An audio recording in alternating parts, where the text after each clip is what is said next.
Príprava trvala 8 mesiacov. Zahŕňala kurz angličtiny, kultúrnu a geografickú prípravu, ako aj prácu s grafickým programom. No a výsledkom bola účasť žiakov na projekte Leonardo. V Strednej umeleckej škole v Kežmarku sa tak darí plniť úspechy žiakov, a to vďaka projektom aj vo svete.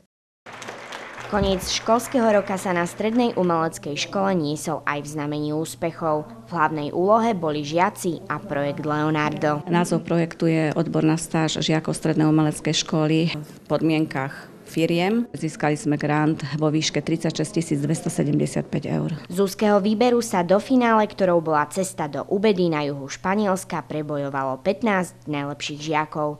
Zdatných nielen v jazykovej a odbornej príprave, ale aj správaní. Naši žiaci v priebehu 3 týždňov boli zaradení do firiem v oblasti, ktorú študujú na našej škole. A bolo to fotografický dizajn, keramika, lokálna televízia. Boli ďalej v drevarskej firme. Ja som bola vo firme Luminosus Ruvira. Je to vlastne grafická firma, ktorá vyrába reklamy a ja som sa tam naučila v prvom rade pracovať s programom, ktorý som predtým nikdy v živote nevidela a ktorý budeme mať my až v 3. ročníku. Agentúra nám pomohla s pracovnými miestami, pomohla nám rozmiestniť študentov ďalej do rodín, kde boli ubytovaní. S nimi získali veľmi dobré vzťahy. Ďalej nám pomohla sa zdokonaliť v španielskom jazyku. Niektorí teda si mohli zdokonaliť aj angličtinu.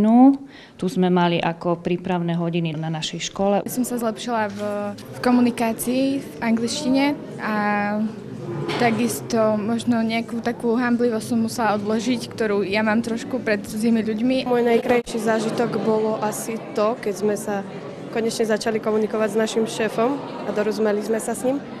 A spravil mi tú radosť a posadil ma za hrnčiarsky kruh, za ktorý som sa chcela posadiť už veľmi dávno. Pobyt bol bohatý nielen na zážitky z profesionálnej oblasti, ale na programe boli aj výlety po Andalúzii a spoznávanie novej kultúry. Navštívili sme veľmi známe miesta, Granada, Cordoba alebo Malaga. Pozreli sme si výrobu olivového oleja z olív, ktorou je teda Andalúzia známa. Ochutnala som slimáky, tapas.